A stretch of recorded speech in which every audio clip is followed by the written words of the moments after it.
Hi, my name's Nick. Thanks for stopping by.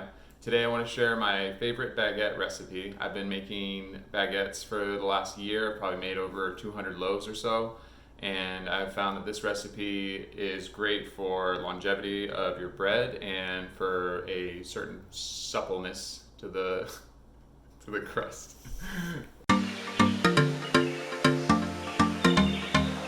First step is activating the yeast. The way that we're going to do that is with very warm water. I'd say about 110 degrees, but the way that I kind of measure that is I take my mixing bowl, I turn my hot water all the way to hot, and I start to kind of warm up the bowl. And once the bowl's kind of warmed up, the water's starting to get hot, I take my measuring cup and I fill 2 cups of hot water basically. Warming up the bowl a bit, just so that temperature doesn't drop when I add my water. I'm going to get my 2 cups of water. When it's warm, it's not hot, it's not burning my fingers or anything like that. So I have 2 cups of water, my tempered or warmed bowl, and I have 1 packet of active dry yeast here. It's about a tablespoon if you're working from a larger package. Pour that into the bowl. Add my 2 cups of warm water.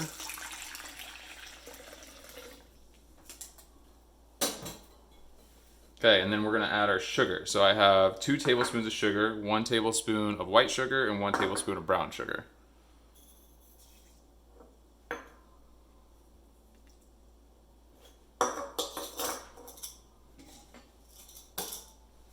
All right. I'm just going to lightly whisk this to incorporate these ingredients. Try and get that yeast off of the side of the bowl there. All in one happy pool. Okay, and we're gonna let that bloom or wake up for about 10 minutes or so, and we'll come back and I'll show you what it looks like. All right, let's take a look at our yeast here. Okay, we have some great activity going on here. You can see these bubbles, nice little raft here on top of the water. And give that a little bit of aggravation while I pour in my salt. This is 3/4 of a tablespoon of salt, kosher salt. You can add a little extra for some extra flavor if you want. I've gone up to a full tablespoon, just your discretion. 3/4 of a tablespoon of extra virgin olive oil. And we're mixing and incorporating all of those ingredients. And now that those are all incorporated, we can start with our flour. So, flour is going to be about 5 cups. We're going to start just adding a cup at a time. So 1, 2, 3, 4.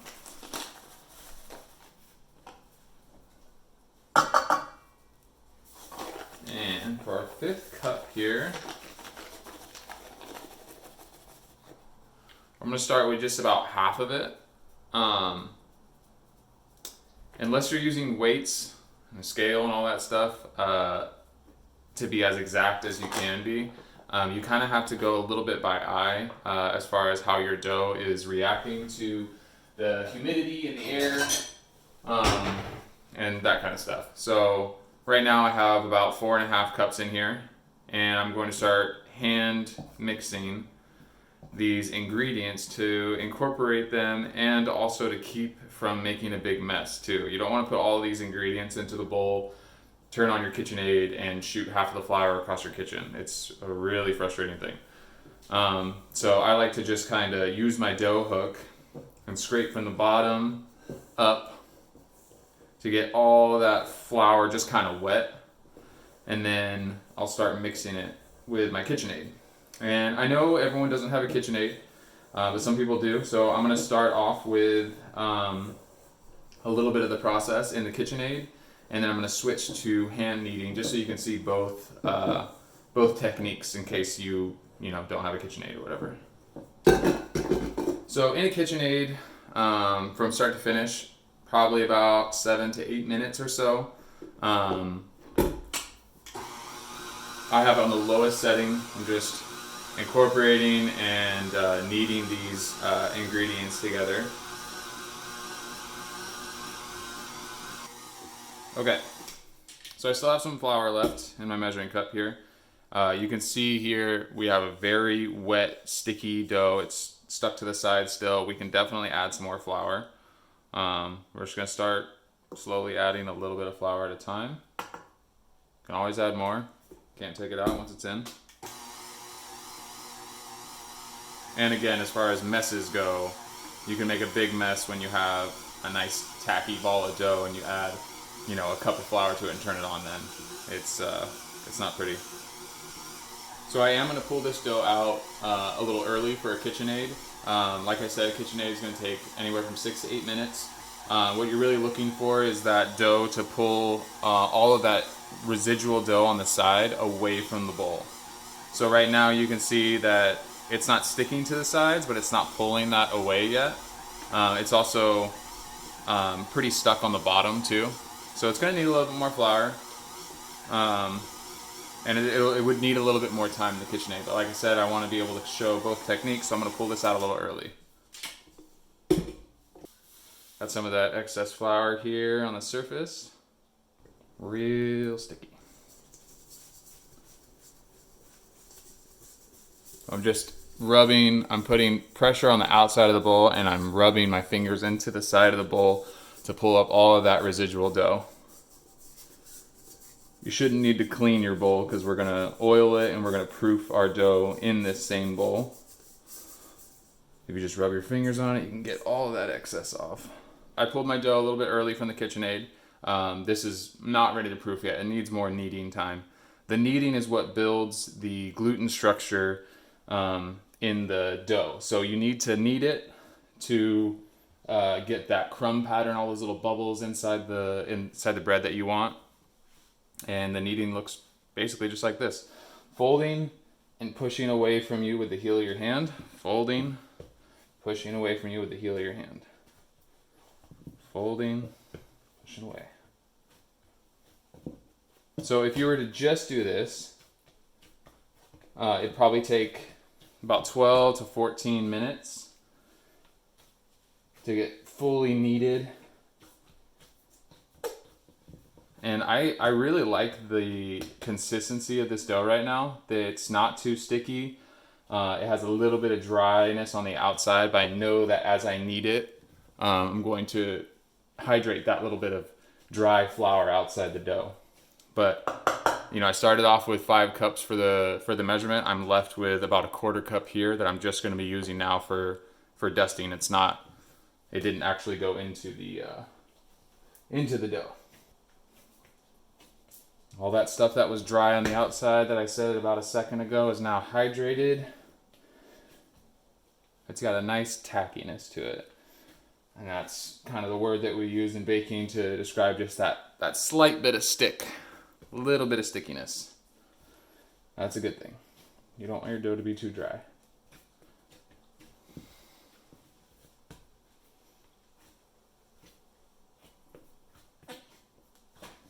Okay. I'm going to knead this for a couple more minutes. In the meantime, I'm going to preheat my oven to the lowest temperature available. So, I'm going to oil up my bowl here.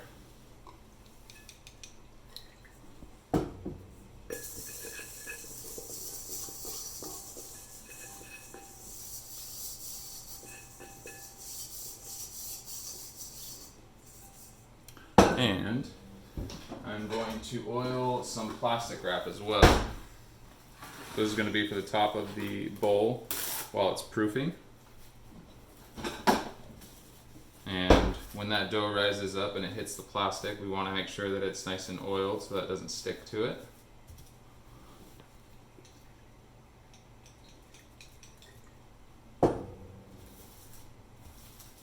Okay, that's ready. Now, I'm going to show you the first fold, okay? And this is what we're going to do every 30 minutes while our bread is proofing in the oven. It's preheated. I'm going to turn off the oven. all that ambient heat is still in the oven, and that's plenty. You don't need the oven to be on, you don't need it to be really hot, just a nice warm place for it to be. Flatten out your dough.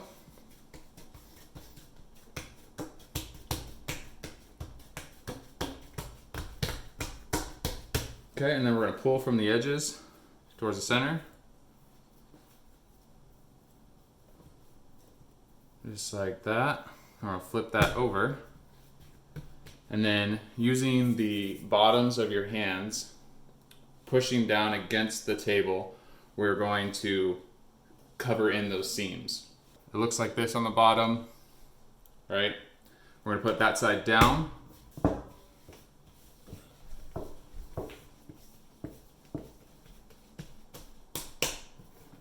Okay, there's our bottom, pretty much seamless there. There's our top, beautiful. Take our oiled bowl, drop it in top side down first, spin that around so it gets nice coating, flip it over so that seam's on the bottom. We have a nice oil coating here, spin it around, make sure that that's all oiled, nothing sticking, beautiful. Take our oiled plastic wrap, tuck in our dough. All right, and I'm gonna put it in my oven. And if you have a rack in your oven or something that keeps your bowl from being in direct heat on the bottom to the bottom of your oven, use that. I don't have a rack, so I'm just gonna use a little skillet here, flip it upside down so that there's indirect heat on the bottom of the bowl. And we're gonna proof that for 30 minutes. Nice warm oven, indirect heat. Little barrier there. Dough. Close that dough for about 30 minutes. All right. Our dough has been proofing for about 30 minutes. Let's check on it. So when you pull your dough out of the oven after that first 30 minutes, go ahead and hit that preheat again on that low setting just to bring that temperature back up. As soon as it's preheated, you can turn it off again, and then we're going to put that back in that warm environment. All right, we're gonna turn out our dough onto our lightly floured surface. We're getting a little bit of activity from it. Not gonna get much out of the first one, but we're getting it started. There he is, nice and airy. We wanna push all that air out.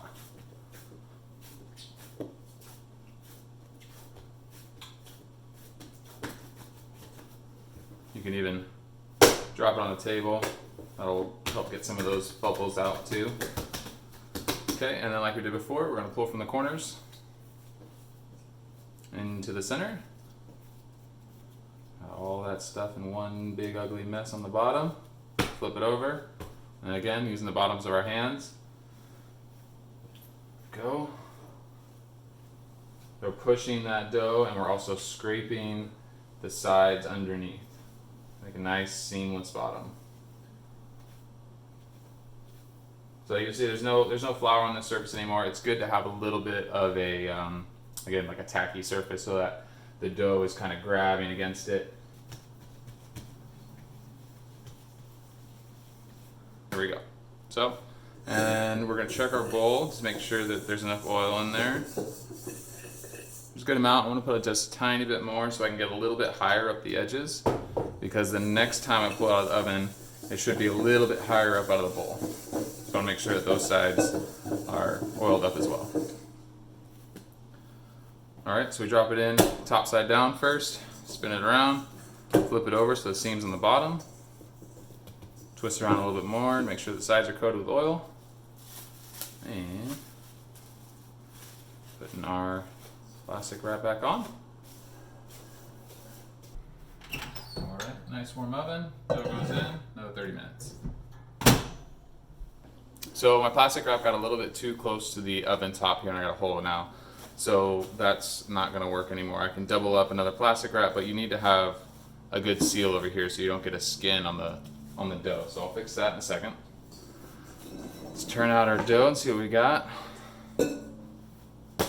Beautiful, beautiful, live and well. Switching out all those air bubbles. I mean, you have enough dough here to start start forming your baguettes, which we're going to go over in a second, the more time you spend folding, putting it back in the oven, fermenting really is what the stage is called, the more flavor you're going to develop over time. But really, I mean, once you have the volume that you want, you can go right into forming your baguettes if you're pressed on time. So I'm going to do one more fold. I typically do 4 folds, so that's about 2 hours, folding every 30 minutes. Sometimes in the last proof, I like to give it a little bit more time, like 45 minutes or so. When you flatten it out and you can look at it and you can see you can cut 4 good-sized baguettes out of it, that's the size that you want. So that's kind of what you're looking for there. After the next proof here, when I pull it out for the forming, I'll show you what size I like and what that looks like on the table. Now we got a good seal, totally covered. Oven is preheated and ready to go. Beautiful. Look at that baby, rose all the way to the top. What we're going to do now is we're going to punch the dough, form it into our baguettes, and then we're going to land them onto our tray over here. So I just have some parchment paper down. I'm going to put a little bit of oil.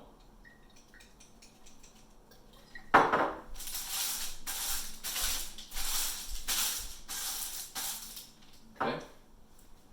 And I'm also going to put a little bit of oil on the edge of my board here. And I will explain that in a second. Okay, let's turn out our dough. Is a thing of beauty.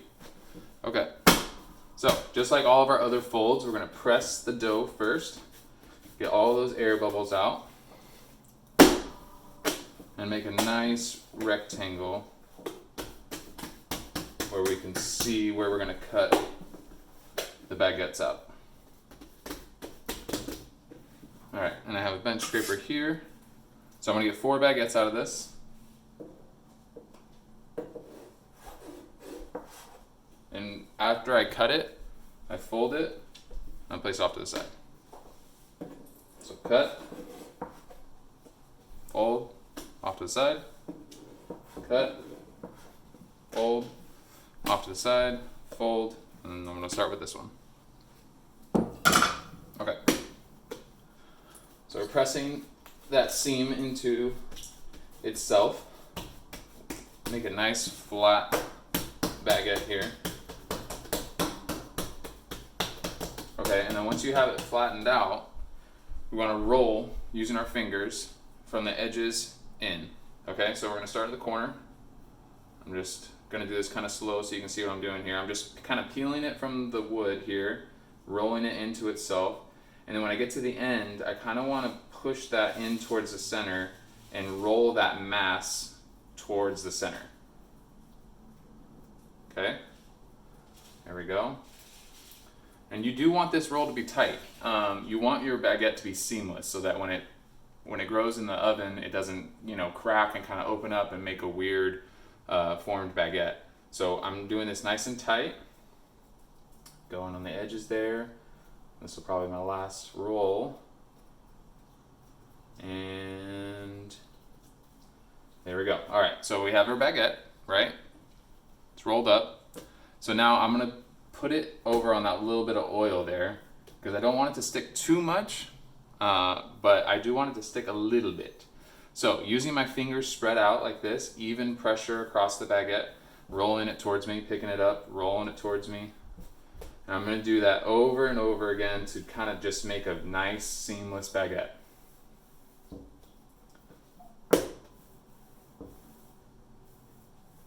You can see the seams right there. So the more I roll and kind of compress those edges together, the less likely that it's going to separate in the oven, giving you a nice fully formed baguette. Okay, happy with that? I'll pick this up and I'll put it out on my tray over here. One done. Next. Flatten completely. All the bubbles are gone. We're going to make new bubbles. And at this point, we can go ahead and preheat our oven to our first temperature, which is 425 degrees Fahrenheit. All right, there's another one. Putting that over on my tray. Baguettes here. Okay, now I'm gonna cover these with some more oiled plastic wrap.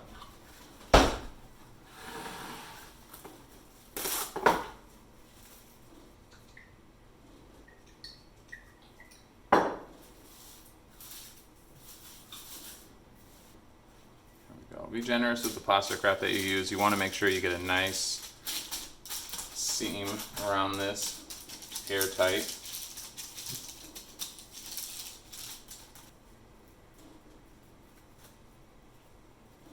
So this is our last kind of proofing stage before we go in the oven. So I want to put this tray somewhere warm. I have a little bit of space above my oven where it's nice and warm. I want to put this up there for about 7 to 10 minutes or so until it starts to puff up and kind of puff out.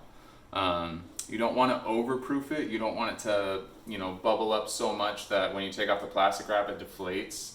You don't want to have any air on these baguettes because it'll form a skin on it and that'll cook weird. So we're going to cover this up really tight. And we're going to put it in a warm place.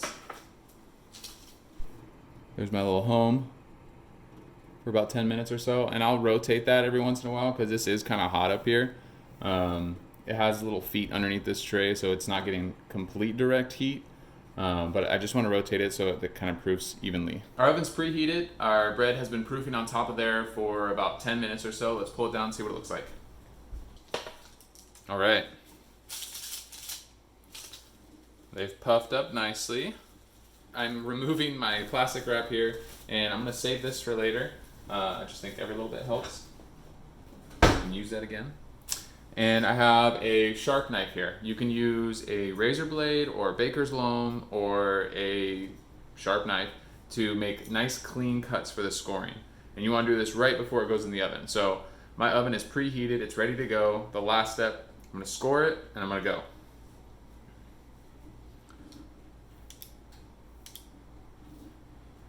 So you want to get a little deep into it. I just like it so that it kind of opens up on its own. Those marks will become more pronounced as it bakes. If your baguettes are a little bit too close together, like this one, we can move that a little bit. You just don't want to bother it too much, so try not to mess with it. But it's okay if they're touching and you want to separate them a bit. I think that's important. Okay. We are all scored here, ready to go. And right when I put them in the oven, I'm gonna spray a bunch of water in there. So I found that the spray bottle works great for me because I have a small oven. I don't really have a bottom tray or anything like that or any shelves. So the spray I think works just fine for me. You can use that, or if your oven has, racks and a bottom shelf, you can put ice cubes in the bottom, anything to get a little bit of steam and moisture in there. Oven is preheated at 425 degrees. Spray, spray, spray, spray, spray. You can hear that steam happening in there. And the first time is 7 minutes. Ready to rotate? Rotating the bread 90 degrees. Making sure that none of these baguettes are too close. Scooting them away from each other just a little bit. And spray, spray, spray, spray, spray. And again at 425 for 7 minutes. All right. Last 7 minutes in the 425 oven. Done. I'm gonna rotate one more time. Check to make sure that they are not too close together again. Spray, spray, spray. This moisture, all this steam is gonna help to make a really nice crust. That's what I found. So then we're gonna set for 375 for 5 minutes. And we are almost on the home stretch. Turn. Beautiful looking bread so far. Okay. And we're going to turn that.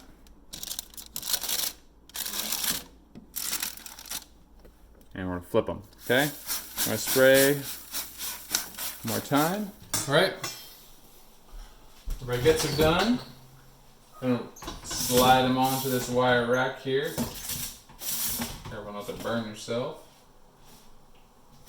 Hot fresh bread coming out of the oven. Woo! Bam.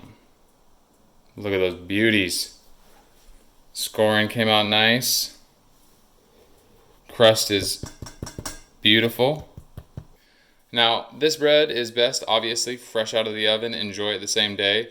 But if you're not able to eat all 4 baguettes in the same day, it's a great idea to let them fully cool, wrap them in saran wrap tightly, put them in the freezer, and then you can refire those breads at a later date. I would just say from frozen, 350-degree oven.